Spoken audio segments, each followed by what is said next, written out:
এটা হচ্ছে Canton tower. এটার একেবারে সেই উপরে চূড়ায় ওঠা সম্ভব। দেখি আমরা হয়তো উঠবো সেখানে।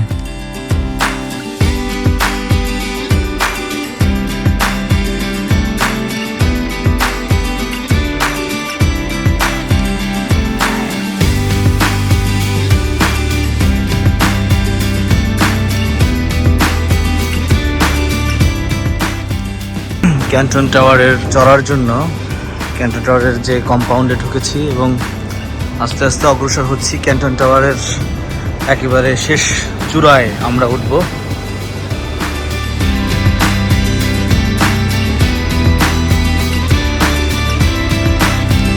আমরা এখন আছি ঠিক ক্যান্টন টাওয়ারের কত তলার উপরে আমি শিওর না, বেশ অনেক উঁচুতে। এখানে সাধারণত চায়নার যে বিল্ডিংগুলো, সেই বিল্ডিংগুলোই হয় 70 তলা, 80 তলা, 100 তলা এরকম।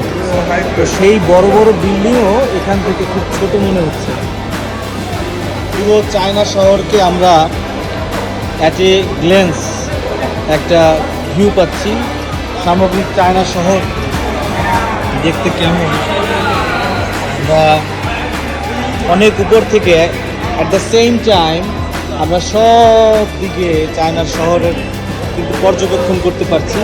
এবং জীবনেও আমরা যদি এরকম একটা অনেক উপরের ভিউ থেকে আমাদের জীবনটাকে দেখি, তখন আমাদের জীবনের ছোট ছোট প্রবলেমও এই ছোট্ট ছোট্ট গাড়ি, ছোট্ট ছোট্ট ভিজুয়ালসের মতো অনেক ছোট মনে হবে আমাদের সমস্যাগুলো। এই জন্য আমাদের সবারই উচিত হবে জীবনের একটু আপার ভিউ থেকে লাইফটাকে দেখা।